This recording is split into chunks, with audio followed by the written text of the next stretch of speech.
Members of Congress, I have the high privilege and distinct honor of presenting to you His Excellency Narendra Modi, the Prime Minister of the Republic of India.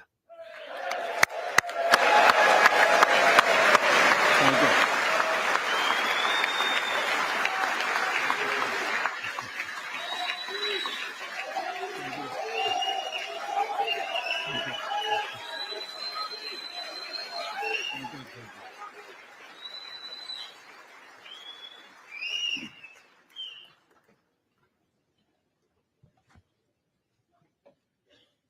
Mr. Speaker,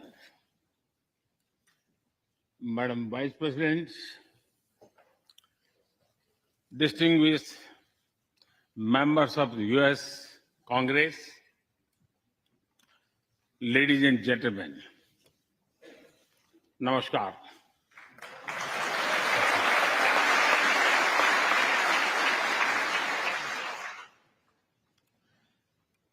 It is always a great honor to address the United States Congress.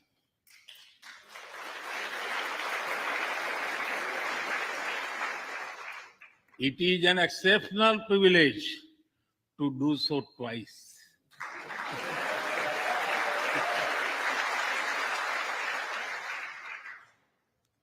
For this honor, I extend my deepest gratitude on behalf of the 1.4 billion people of India.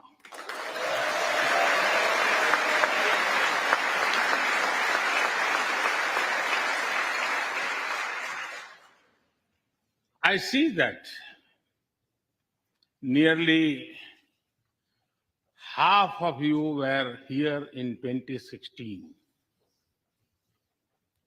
I feel your warmth as old friends. I can also see the enthusiasm of your new friends in the other half. I remember Senator Harry Reid, Senator John McCain, Senator Orrin Hatch, Elijah Cummings, Elsie Hastings, and others who I met here in 2016 and who are sadly no longer with us. Mr. Speaker, standing here 7 Junes ago, that is the June when Hamilton swept all the awards, I said that the hesitations of history were behind us. Now, when our era is at a crossroads, I'm here to speak about our calling for this century.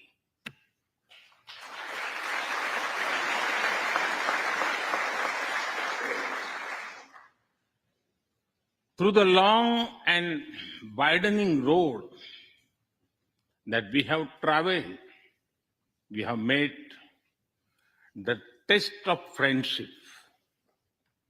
A lot has changed since I came here 7 summers ago. But a lot has remained the same, like our commitment to deepen the friendship between India and the United States.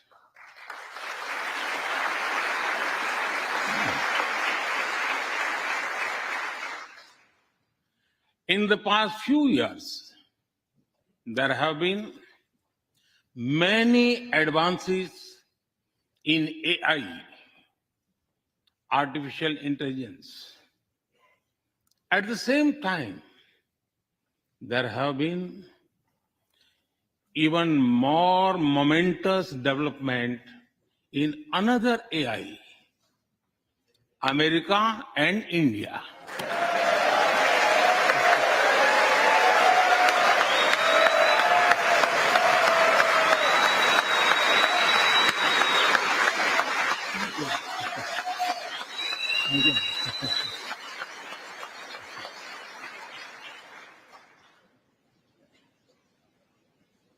Mr. Speaker and distinguished members, the beauty of democracy is the constant connect with the people, to listen to them and feel their pulse. And I know this takes a lot of time, energy, effort, and travel. It is a Thursday afternoon, a fly out day for some of you. So I'm grateful for your time. I also know how busy you have been this last month. Being a citizen of a vibrant democracy, myself, I can admit one thing, Mr. Speaker, you have a tough job.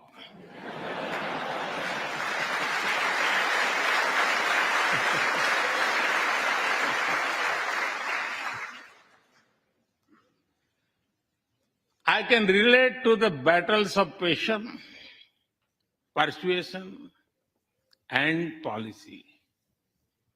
I can understand the debate of ideas and ideology. But I'm delighted to see you come together today to celebrate the bond between world's two great democracies, India and the United States. Thank you.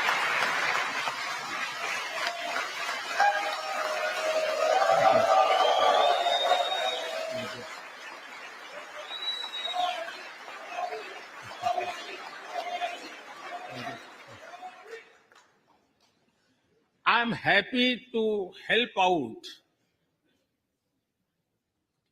I'm happy to help out whenever you need a strong bipartisan consensus.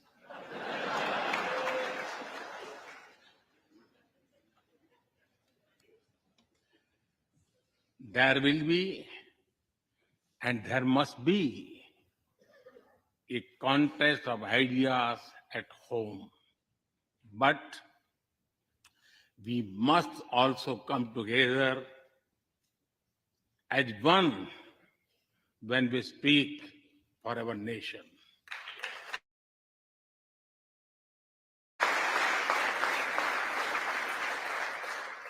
And you have shown that you can do it.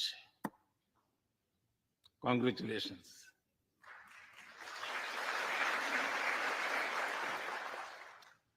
Mr. Speaker,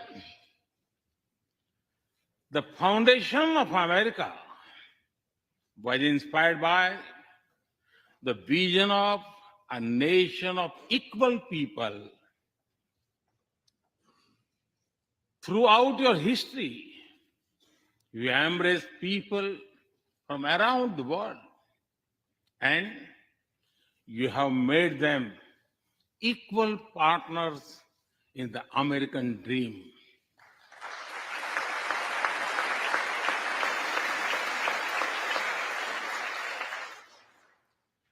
There are millions here who have roots in India. Some of them sit proudly in this chamber.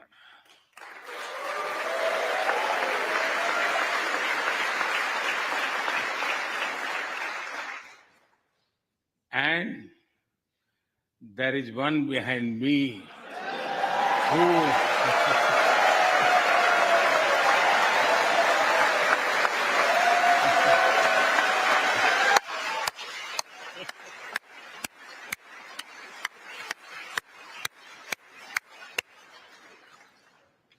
Who has made history. I'm told that the Samosa caucus is now the flavor of the house. I hope it grows and brings the full diversity of Indian cuisine here.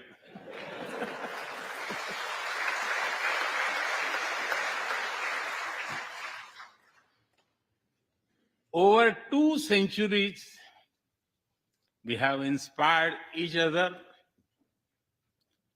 through the lives of great Americans and Indians. We pay tribute to Mahatma Gandhi and Martin Luther King Jr.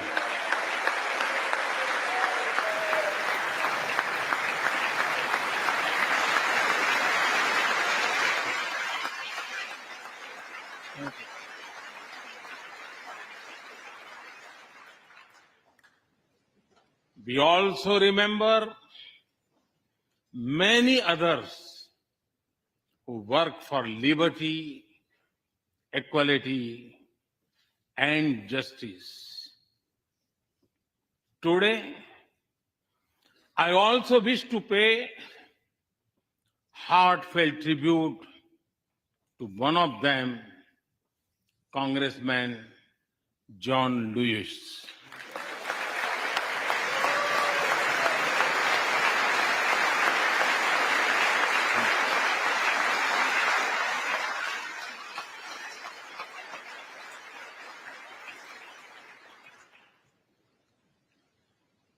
Mr. Speaker, democracy is one of our sacred and shared values. It has evolved over a long time and taken various forms of systems. Throughout history, however, one thing has been clear. Democracy is the spirit that supports equality and dignity.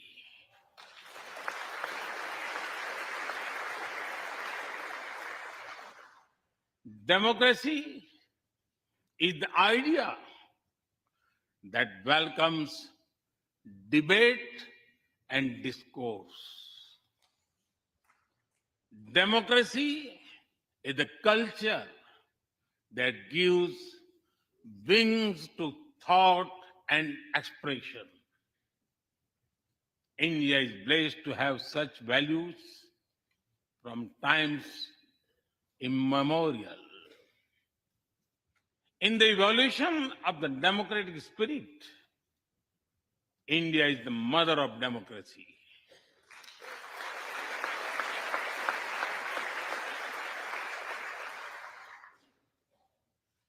Millennia ago,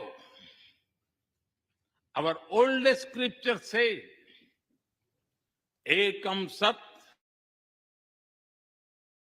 Bodha Vadanti. It means the truth is one, but the wise express it in a different ways. Now, the US is the oldest and India the largest democracy. Our partnership augurs well for the future of democracy.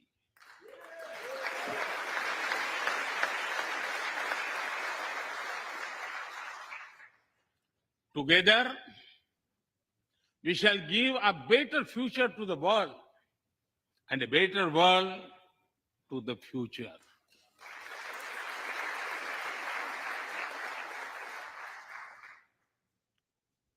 Mr. Speaker, last year, India celebrated 75 years of its independence.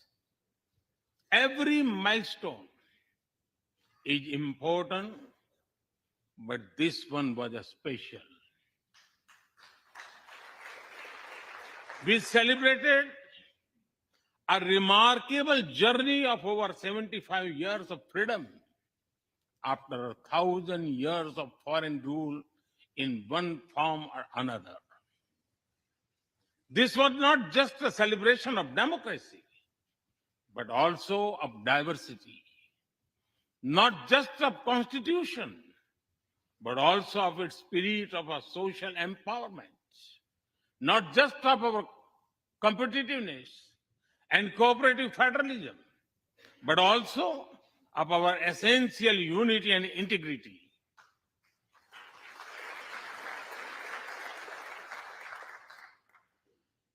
We have over 2,500 political parties.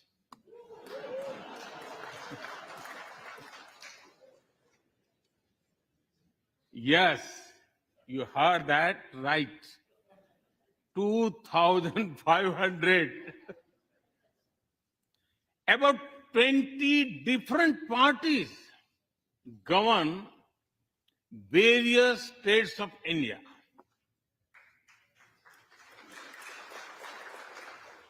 We have 22 official languages and thousands of dialects, and yet we speak in one voice.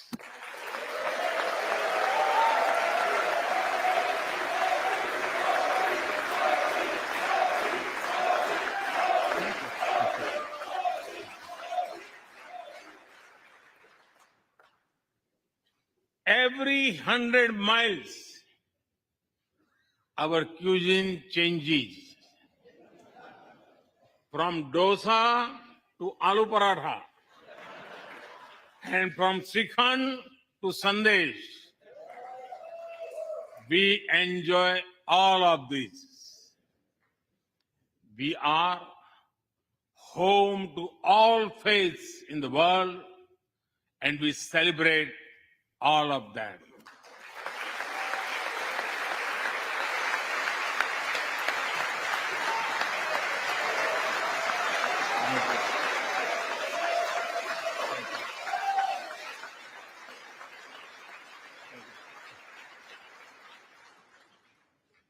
In India, diversity is a natural way of life.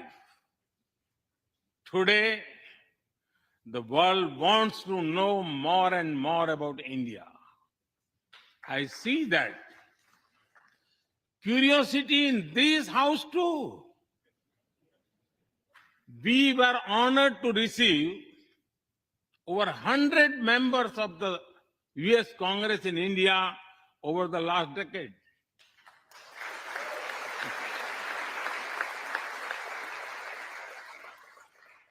Everyone wants to understand India's development, democracy, and diversity.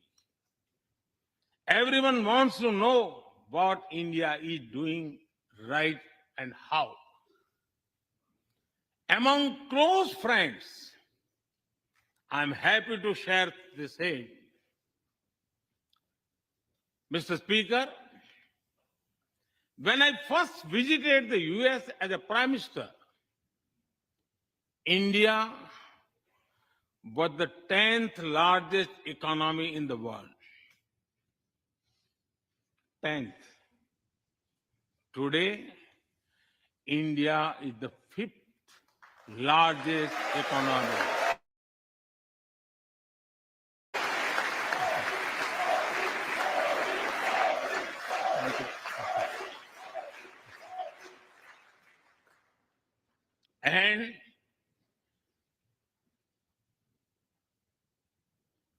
And India will be the 3rd largest economy soon.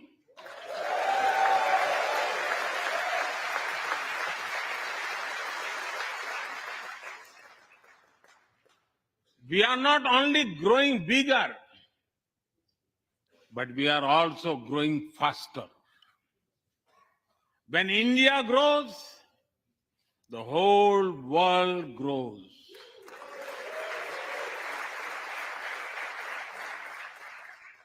After all, we are 1/6 of the world's population. In the last century, when India won its freedom, it inspired many other countries to free themselves from colonial rule.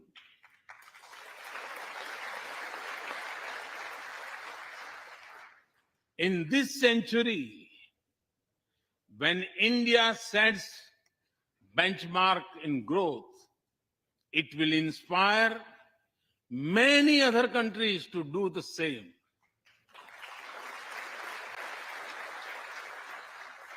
Our vision is सबका साथ, सबका विकास, सबका विश्वास, सबका प्रयास. It means together for everyone's growth, with everyone's trust and everyone's efforts. Let me share with you how this vision is translating into action with speed and scale. We are focusing on infrastructure development. We have given nearly 40 million homes to provide shelter to over 150 million people.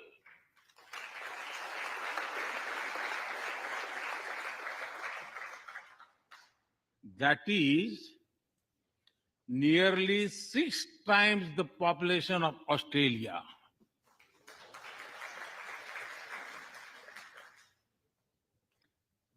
We run a national health insurance program that ensures free medical treatment for about 500 million people.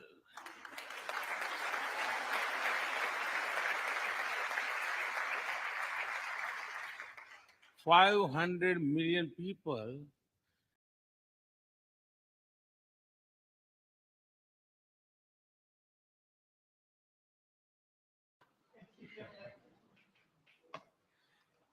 Your excellency राष्ट्रपति Biden, दोनों देशों के delegates, media के साथियों, नमस्कार। सबसे पहले मैं राष्ट्रपति बाइडेन को उनके मित्रतापूर्ण शब्दों और भारत अमेरिका संबंधों के बारे में उनके सकारात्मक विचारों के लिए धन्यवाद देता हूं। फ्रेंड्स, आज का दिन भारत और अमेरिका के संबंधों के इतिहास में एक विशेष महत्व रखता है। आज की हमारी चर्चा और हमारे द्वारा लिए गए महत्वपूर्ण निर्णयों से हमारी कॉम्प्रिहेंसिव ग्लोबल स्ट्रेटेजिक पार्टनरशिप में एक नया अध्याय जुड़ा है। एक नई दिशा और नई ऊर्जा मिली है। फ्रेंड्स, भारत अमेरिका की व्यापार और निवेश साझेदारी दोनों देशों के लिए ही नहीं, बल्कि वैश्विक अर्थव्यवस्था के लिए भी महत्वपूर्ण है। आज अमेरिका भारत का सबसे बड़ा ट्रेड पार्टनर है। हमने निर्णय लिया है कि व्यापार से जुड़े लंबित मुद्दों को समाप्त कर नई शुरुआत की जाए। आईसेट यानी initiative for critical and emerging technology हमारे तकनीकी सहयोग के महत्वपूर्ण फ्रेमवर्क के रूप में उभरा है। Artificial intelligence, semiconductors, space, quantum और टेलीकॉम जैसे क्षेत्रों में अपना सहयोग बढ़ाकर हम एक मजबूत और फ्यूचरिस्टिक साझेदारी की रचना कर रहे हैं। अमेरिका की माइक्रोन, गूगल तथा अप्लाइड मटेरियल जैसी कंपनियों द्वारा भारत में निवेश करने का निर्णय इस फ्यूचरिस्टिक साझेदारी का प्रतीक है। इस यात्रा के दौरान मुझे अमेरिका के कुछ अन्य सीईओज के साथ मुलाकात करने का भी अवसर मिला। उनके साथ हुई चर्चाओं में भी मैंने भारत के प्रति उत्साह और एक सकारात्मक सोच महसूस किया। हम दोनों सहमत हैं कि हमारी स्ट्रेटेजिक टेक्नोलॉजी पार्टनरशिप को सार्थक करने में गवर्नमेंट्स, बिजनेसेस और एकेडमिक इंस्टीट्यूशंस का साथ आना बहुत महत्वपूर्ण है। क्लीन एनर्जी ट्रांजिशन में भारत और अमेरिका के साझे विजन को इंप्लीमेंट करने के लिए हमने कई महत्वपूर्ण इनिशिएटिव लिए हैं। इसमें green hydrogen, wind energy, battery storage, carbon capture जैसे क्षेत्र शामिल है। हमने यह भी निर्णय लिया कि वैश्विक अनिश्चितताओं के बीच भारत और अमेरिका ट्रस्टेड पार्टनर्स की तरह रिलायबल, सिक्योर और रेजिलिएंट ग्लोबल सप्लाई चेन और वैल्यू चेन तैयार करेंगे। भारत और अमेरिका के बीच करीबी रक्षा सहयोग हमारे आपसी विश्वास और साझा रणनीतिक प्राथमिकताओं का प्रतीक है। पुराने समय के बायर सेलर्स रिलेशनशिप पीछे छोड़कर आज हम ट्रांसफर ऑफ टेक्नोलॉजी, को डेवलपमेंट और को प्रोडक्शन की तरफ बढ़ चुके हैं। जनरल इलेक्ट्रिक द्वारा भारत में टेक्नोलॉजी ट्रांसफर के माध्यम से इंजन बनाने का निर्णय एक लैंडमार्क एग्रीमेंट है। इससे दोनों देशों में रोजगार के नए अवसर भी खुलेंगे। यह आने वाले समय में हमारे रक्षा सहयोग को एक नया स्वरूप देगा। इस सहयोग में दोनों देशों के रक्षा उद्योग और स्टार्टअप्स महत्वपूर्ण पार्टनर्स हैं। उन्हें आपस में जोड़ना हमारे डिफेंस इंडस्ट्रियल रोडमैप का मुख्य उद्देश्य है। स्पेस साइंस और टेक्नोलॉजी में हमारा गहरा और वर्षों पुराना सहयोग रहा है। आज हमने शामिल होने का निर्णय लेकर हमारे स्पेस कोऑपरेशन में एक लंबी उड़ान भरी है। संक्षेप में कहूं तो भारत और अमेरिका की साझेदारी के लिए even sky is not the limit. Friends, हमारे संबंधों का सबसे महत्वपूर्ण स्तंभ हमारे पीपल टू पीपल टाइज है। भारतीय मूल के 40 लाख से भी ज्यादा लोग आज अमेरिका की प्रगति में महत्वपूर्ण योगदान दे रहे हैं। आज सुबह व्हाइट हाउस में इतनी बड़ी संख्या में भारतीय लोगों की उपस्थिति इस बात का प्रमाण है कि इंडियन अमेरिकन्स हमारे संबंधों की असली ताकत है। इन संबंधों को और गहरा करने के लिए हम अमेरिका द्वारा बेंगलुरु और अहमदाबाद में कॉन्सुलेट्स खोलने के निर्णय का स्वागत करते हैं। उसी तरह सिएटल में भारत का नया कॉन्सुलेट खोलेंगे। फ्रेंड्स, आज की बैठक में हमने कई क्षेत्रीय एवं वैश्विक मुद्दों पर चर्चा की। इंडो पैसिफिक में शांति और सुरक्षा यह हमारी साझा प्राथमिकता है। हम एकमत है कि इस क्षेत्र का विकास और सफलता पूरे विश्व के लिए महत्वपूर्ण है। हमने क्वाड पार्टनरशिप के साथ मिलकर इस क्षेत्र के सभी देशों के साथ अपना समन्वय बढ़ाने पर विचार साझा किए। आतंकवाद और कट्टरवाद के खिलाफ लड़ाई में भारत और अमेरिका कंधे से कंधा मिलाकर चल रहे हैं। हम सहमत हैं कि क्रॉस बॉर्डर टेररिज्म को समाप्त करने के लिए ठोस कार्रवाई आवश्यक है। कोविड महामारी और यूक्रेन संघर्ष से ग्लोबल साउथ के देश विशेष रूप से पीड़ित हुए हैं। हमारा मत है कि इन समस्याओं के समाधान के लिए सभी देशों का एकजुट होना अनिवार्य है। यूक्रेन के घटनाक्रम के शुरुआत से ही भारत ने डायलॉग और डिप्लोमेसी के माध्यम से इस विवाद को सुलझाने पर जोर दिया है। हम शांति की बहाली के लिए हर संभव योगदान देने के लिए पूरी तरह से तैयार हैं। भारत की G20 की अध्यक्षता में हम one earth, one family, one future उस पर बल दे रहे हैं। ग्लोबल साउथ की प्राथमिकताओं को आवाज दे रहे हैं। मैं राष्ट्रपति बाइडेन का धन्यवाद करता हूं कि उन्होंने अफ्रीका को G20 का पूर्ण सदस्य बनाने के मेरे प्रस्ताव पर समर्थन जताया है। फ्रेंड्स, हमारे सभी साझे प्रयासों का मूल मंत्र है लोकतंत्र और लोकतांत्रिक मूल्यों तथा व्यवस्थाओं को सशक्त करना। विश्व के दो सबसे बड़े लोकतंत्र भारत और अमेरिका मिलकर विश्व शांति, स्थिरता, समृद्धि में महत्वपूर्ण सहयोग दे सकते हैं।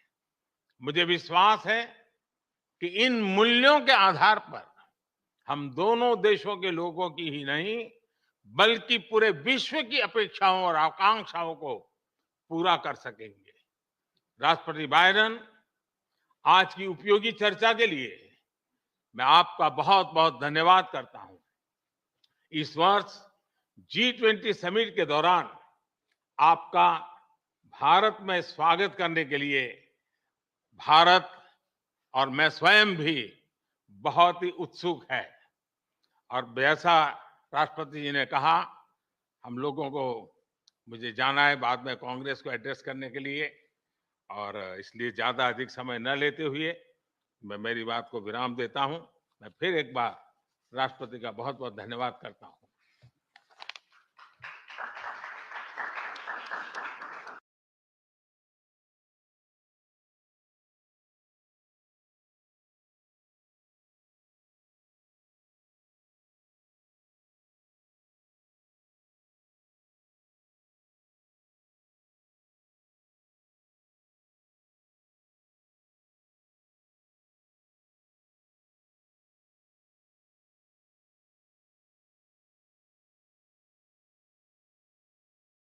देशों के नेताओं के द्वारा।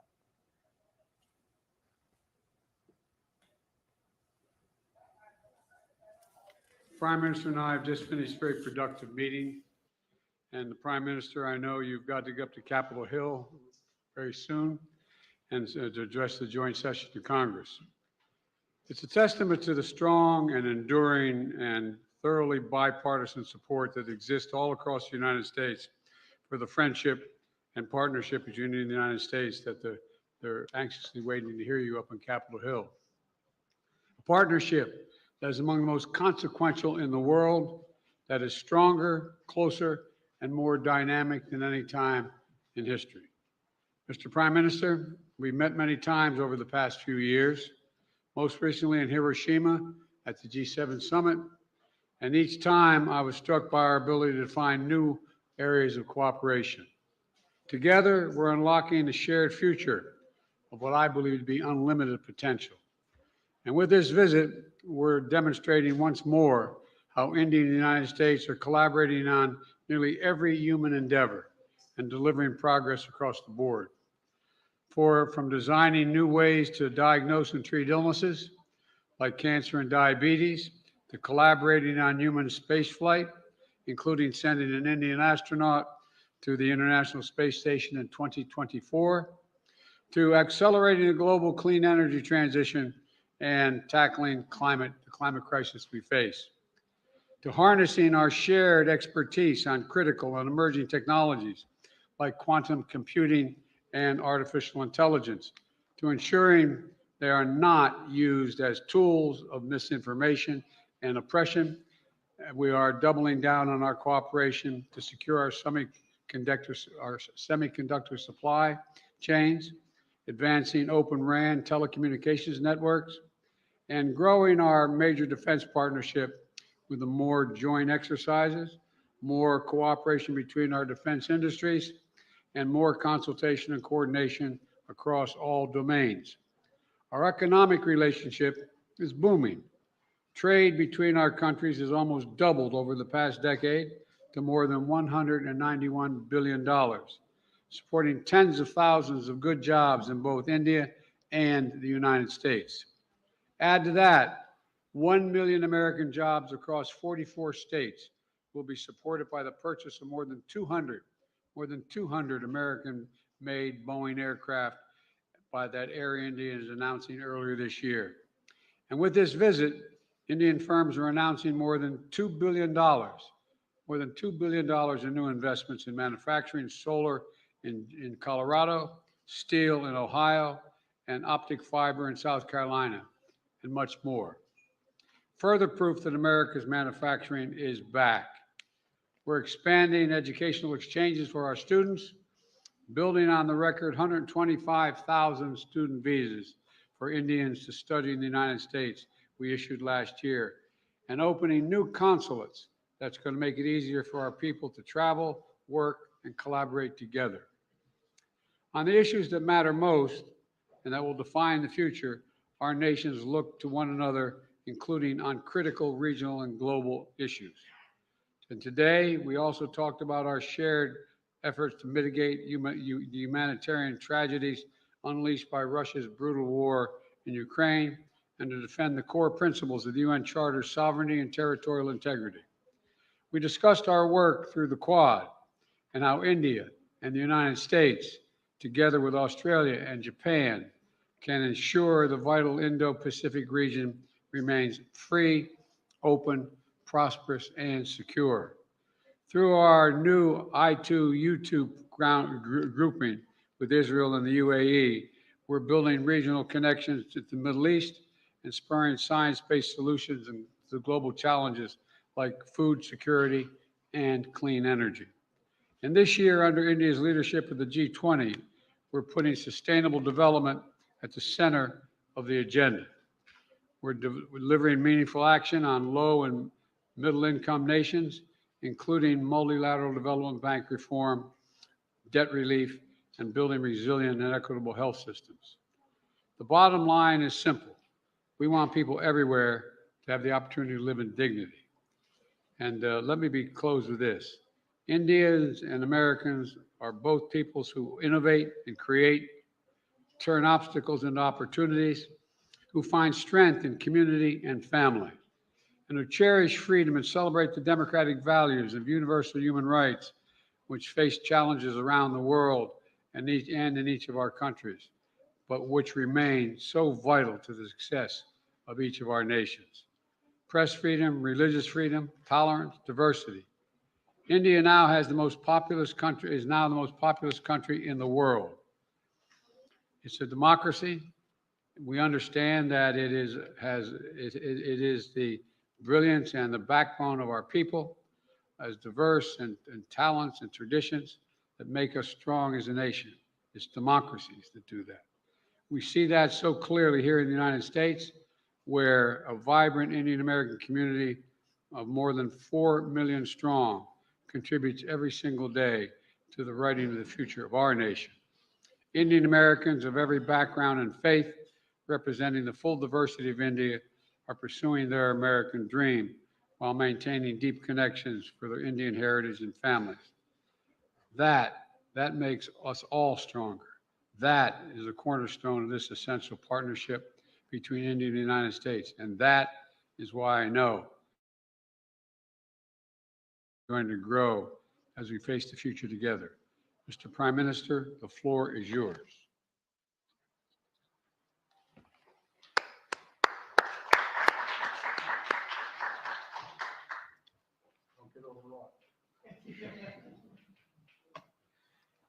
योर एक्सेलेंसी राष्ट्रपति बाइडेन, दोनों देशों के डेलीगेट्स, मीडिया के साथियों, नमस्कार। सबसे पहले मैं राष्ट्रपति बाइडेन को उनके मित्रतापूर्ण शब्दों और भारत अमेरिका संबंधों के बारे में उनके सकारात्मक विचारों के लिए धन्यवाद देता हूं।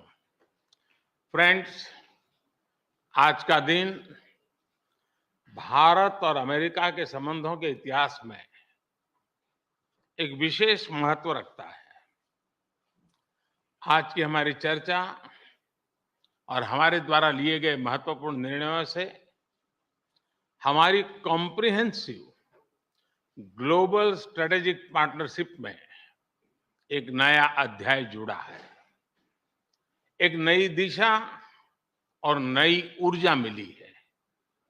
फ्रेंड्स, भारत अमेरिका की व्यापार और निवेश साझेदारी दोनों देशों के लिए ही नहीं बल्कि वैश्विक अर्थव्यवस्था के लिए भी महत्वपूर्ण है। आज अमेरिका भारत का सबसे बड़ा ट्रेड पार्टनर है। हमने निर्णय लिया है कि व्यापार से जुड़े लंबित मुद्दों को समाप्त कर नई शुरुआत की जाए। आईसेट यानी initiative for critical and emerging technology हमारे तकनीकी सहयोग के महत्वपूर्ण फ्रेमवर्क के रूप में उभरा है। Artificial intelligence, semiconductors, space, quantum और टेलीकॉम जैसे क्षेत्रों में अपना सहयोग बढ़ाकर हम एक मजबूत और फ्यूचरिस्टिक साझेदारी की रचना कर रहे हैं। अमेरिका की माइक्रोन, गूगल तथा एप्लाइड मटेरियल जैसी कंपनियों द्वारा भारत में निवेश करने का निर्णय इस फ्यूचरिस्टिक साझेदारी का प्रतीक है। इस यात्रा के दौरान मुझे अमेरिका के कुछ अन्य सीईओज के साथ मुलाकात करने का भी अवसर मिला। उनके साथ हुई चर्चाओं में भी मैंने भारत के प्रति उत्साह और एक सकारात्मक सोच महसूस किया। हम दोनों सहमत हैं कि हमारी स्ट्रेटेजिक टेक्नोलॉजी पार्टनरशिप को सार्थक करने में गवर्नमेंट्स, बिजनेसेस और एकेडमिक इंस्टीट्यूशंस का साथ आना बहुत महत्वपूर्ण है। क्लीन एनर्जी ट्रांजिशन में भारत और अमेरिका के साझे विजन को इंप्लीमेंट करने के लिए हमने कई महत्वपूर्ण इनिशिएटिव लिए हैं। इसमें green hydrogen, wind energy, battery storage, carbon capture जैसे क्षेत्र शामिल है। हमने यह भी निर्णय लिया कि वैश्विक अनिश्चितताओं के बीच भारत और अमेरिका ट्रस्टेड पार्टनर्स की तरह रिलायबल, सिक्योर और रेजिलिएंट ग्लोबल सप्लाई चेन और वैल्यू चेन तैयार करेंगे। भारत और अमेरिका के बीच करीबी रक्षा सहयोग हमारे आपसी विश्वास और साझा रणनीतिक प्राथमिकताओं का प्रतीक है। पुराने समय के बायर सेलर्स रिलेशनशिप पीछे छोड़कर आज हम ट्रांसफर ऑफ टेक्नोलॉजी, को डेवलपमेंट और को प्रोडक्शन की तरफ बढ़ चुके हैं। जनरल इलेक्ट्रिक द्वारा भारत में टेक्नोलॉजी ट्रांसफर के माध्यम से इंजन बनाने का निर्णय एक लैंडमार्क एग्रीमेंट है। इससे दोनों देशों में रोजगार के नए अवसर भी खुलेंगे। यह आने वाले समय में हमारे रक्षा सहयोग को एक नया स्वरूप देगा। इस सहयोग में दोनों देशों के रक्षा उद्योग और स्टार्टअप्स महत्वपूर्ण पार्टनर्स हैं। उन्हें आपस में जोड़ना हमारा मुख्य उद्देश्य है। स्पेस साइंस और टेक्नोलॉजी में हमारा गहरा और वर्षों पुराना सहयोग रहा है। आज हमने आर्टेमिस अकॉर्ड्स में शामिल होने का निर्णय लेकर हमारे स्पेस कोऑपरेशन में एक लंबी उड़ान भरी है। संक्षेप में कहूं तो भारत और अमेरिका की साझेदारी के लिए even sky is not the limit. Friends, हमारे संबंधों का सबसे महत्वपूर्ण स्तंभ हमारे पीपल टू पीपल टाइज है। भारतीय मूल के 40 लाख से भी ज्यादा लोग आज अमेरिका की प्रगति में महत्वपूर्ण योगदान दे रहे हैं। आज सुबह व्हाइट हाउस में इतनी बड़ी संख्या में भारतीय लोगों की उपस्थिति इस बात का प्रमाण है कि इंडियन अमेरिकन्स हमारे संबंधों की असली ताकत है। इन संबंधों को और गहरा करने के लिए हम अमेरिका द्वारा बेंगलुरु और अहमदाबाद में कॉन्सुलेट्स खोलने के निर्णय का स्वागत करते हैं। उसी तरह सिएटल में भारत का नया कॉन्सुलेट खोलेंगे। फ्रेंड्स, आज की बैठक में हमने कई क्षेत्रीय एवं वैश्विक मुद्दों पर चर्चा की।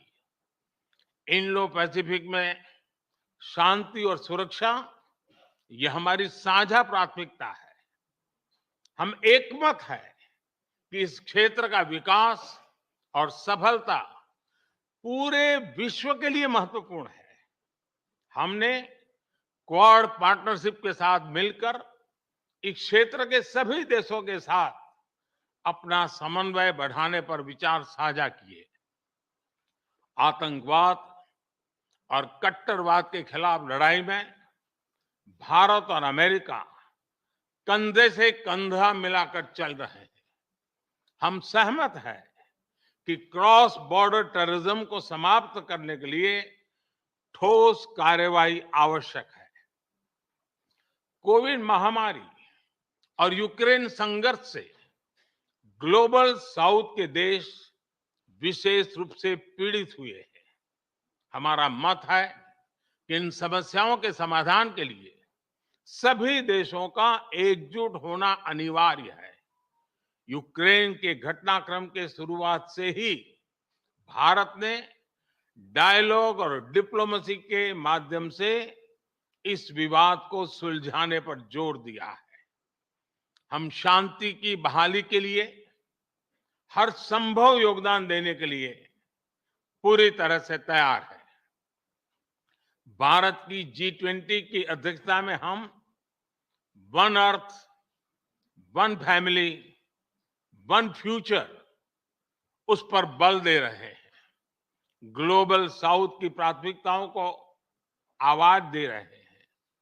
मैं राष्ट्रपति बाइडेन का धन्यवाद करता हूं कि उन्होंने अफ्रीका को G20 का पूर्ण सदस्य बनाने के मेरे प्रस्ताव पर समर्थन जताया है। फ्रेंड्स, हमारे सभी साझे प्रयासों का मूल मंत्र है लोकतंत्र और लोकतांत्रिक मूल्यों तथा व्यवस्थाओं को सशक्त करना। विश्व के दो सबसे बड़े लोकतंत्र भारत और अमेरिका मिलकर विश्व शांति, स्थिरता, समृद्धि में महत्वपूर्ण सहयोग दे सकते हैं। मुझे विश्वास है कि इन मूल्यों के आधार पर हम दोनों देशों के लोगों की ही नहीं बल्कि पूरे विश्व की अपेक्षाओं और आकांक्षाओं को पूरा कर सकेंगे। राष्ट्रपति बाइडेन, आज की उपयोगी चर्चा के लिए मैं आपका बहुत बहुत धन्यवाद करता हूं। इस वर्ष G20 समिट के दौरान आपका भारत में स्वागत करने के लिए भारत और मैं स्वयं भी बहुत ही उत्सुक है। और जैसा राष्ट्रपति जी ने कहा, हम लोगों को मुझे जाना है बाद में कांग्रेस को एड्रेस करने के लिए, और इसलिए ज्यादा अधिक समय न लेते हुए मैं मेरी बात को विराम देता हूं। मैं फिर एक बार राष्ट्रपति का बहुत बहुत धन्यवाद करता हूं।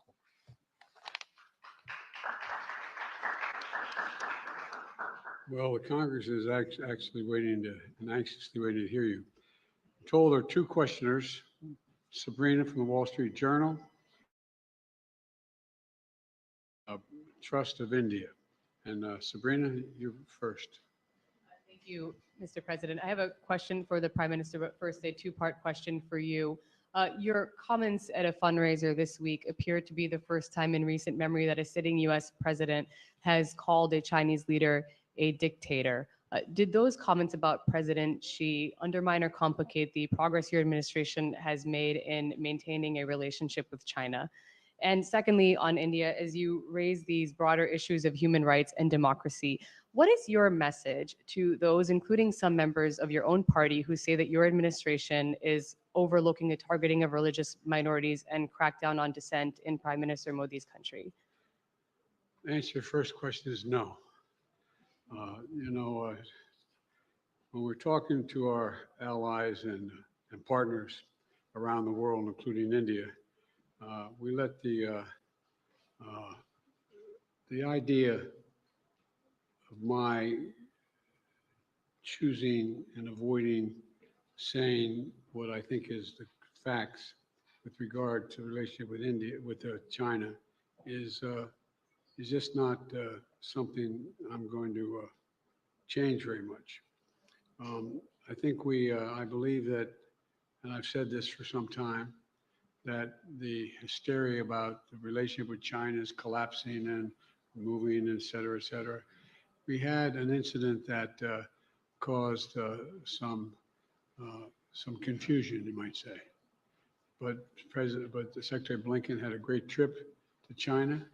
I expect to be meeting with President Xi sometime in the future, in the near term, and I don't think it's had any real consequence. And what was your second question? So as you raise these broader issues of human rights and democracy, what is your message to those, including some members of your own party, who believe that your administration is overlooking the targeting of religious minorities and a crackdown on dissent in India? Well, look, the Prime Minister and I had a good discussion about democratic values, and that's the nature of our relationship. We're straightforward with each other, and we respect each other. One of the fundamental reasons that I believe the U.S.-China relationship is not in the space it is in the U.S.-Indian relationship is that there is an overwhelming respect for each other because we're both democracies. And it's a common democratic character of both our countries and our people, our diversity, our culture, our open, tolerant, robust debate. And I believe that we believe in the dignity of every citizen. And it is in America's DNA, and I believe in India's DNA, that the whole world has a stake in our success, both of us, in maintaining our democracies, makes us appealing partners, and enables us to expand democratic institutions around the world. And I believe this, and I still believe this. Mr. Prime Minister, India has long prided itself as the world's largest democracy, but there are many human rights groups who say that your government has discriminated against religious minorities and sought to silence its critics. As you stand here in the east room of the White House, where so many world leaders have made commitments to protecting democracy, what steps are you and your government willing to take to improve the rights of Muslims and other minorities in your country and to uphold free speech?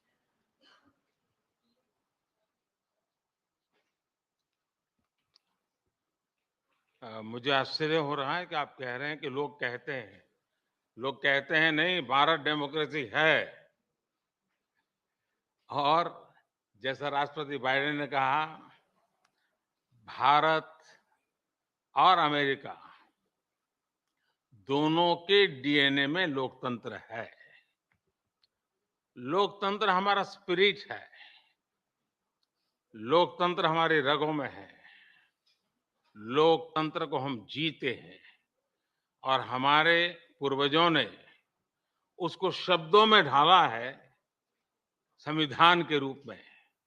और हमारी सरकार लोकतंत्र के मूलभूत मूल्यों को आधार लेकर के बने हुए संविधान के आधार पर चलती है। और हमारा संविधान और हमारी सरकार, और हमने सिद्ध किया है डेमोक्रेसी कैन डिलीवर। और जब मैं डिलीवर कहता हूं तब कास्ट, क्रीड, रिलीजन, जेंडर, किसी भी भेदभाव को वहां जगह नहीं होती है। और जब हम लोकतंत्र की बात करते हैं तब अगर ह्यूमन वैल्यूज नहीं है, ह्यूमैनिटी नहीं है, फिर तो वो डेमोक्रेसी है ही नहीं। और इसलिए जब आप डेमोक्रेसी कहते हैं, जब डेमोक्रेसी को स्वीकार करते हैं और जब हम डेमोक्रेसी को लेकर के जीते हैं, तब डिस्क्रिमिनेशन का कोई सवाल ही नहीं उठता है। और इसलिए भारत सबका साथ, सबका विकास, सबका विश्वास, सबका प्रयास, उन मूलभूत सिद्धांतों को लेकर के, और इसलिए हम चलते हैं। भारत में सरकार के जो बेनिफिट्स हैं वो एक्सेस टू ऑल है, जो भी उसके हकदार हैं उन सबको मिलते हैं।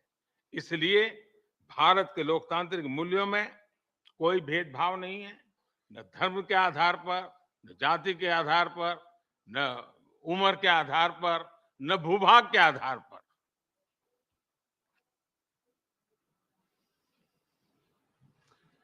Kumar, Yeah, thanks a lot, sir. Sir, my question is on the issue of climate change. Both countries have spoken strongly about the need to tackle the climate change, but there is a view.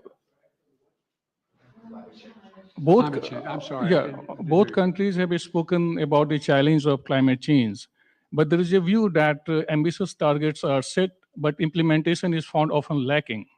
And there is also a criticism of lack of technological transfer, financial transfer from the developed countries to the developing nations. How do you both leaders see the way ahead on this pressing issue? Well, first of all, I think it is the existential threat to humanity, climate change. It's the most serious problem we face as human beings. We have to keep it below 1.5 degrees Celsius. We've made enormous progress here in the United States on dealing with this issue by doing three things. Number one, by insisting that we move every one of our industries into a position where they can take advantage of cheaper and more extensive and more available renewable energy, whether it's solar or wind or hydrogen and green hydrogen. There's a whole range of things we've been working on.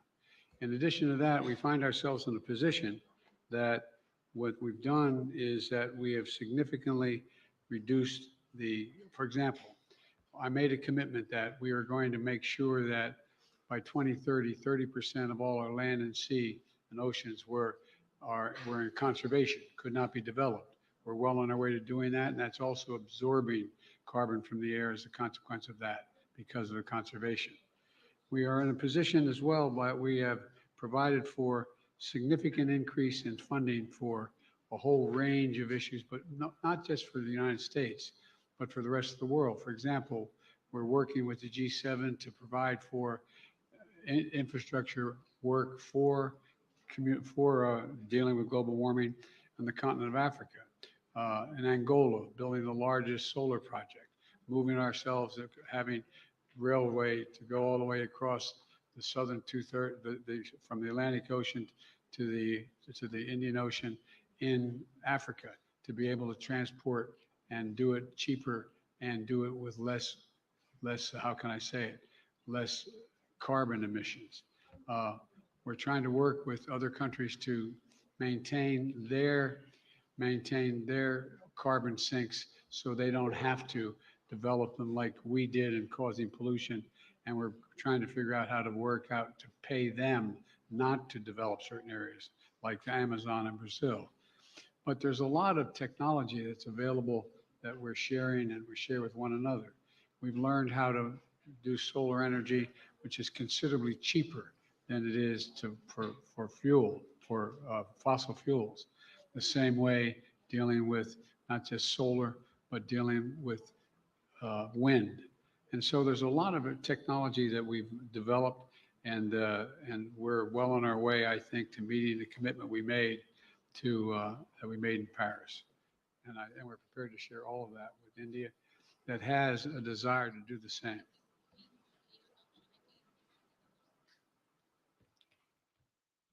Excellency, आपने सही कहा। जहां तक भारत का सवाल है, environment, climate, ये हमारे सांस्कृतिक परंपरा में अत्यंत महत्वपूर्ण स्थान है उसका। हमारे लिए एनवायरमेंट ये आर्टिकल ऑफ फेथ है। ये कन्वीनियंस के कारण करने का हमारा काम नहीं है, हम ये मानते हैं। हम एक्सप्लॉइटेशन ऑफ नेचर में विश्वास नहीं करते हैं। पूरे सृष्टि को अब नेचर तक तो चल सकता है, लेकिन एक्सप्लॉइटेशन ऑफ नेचर नहीं चल सकता है। हम इस पक्ष में रहे हैं और उसी के मूल पर आधार पर भारत अपने लिए करता है, इतना ही नहीं, हम कुछ ग्लोबल इनिशिएटिव भी ले रहे हैं।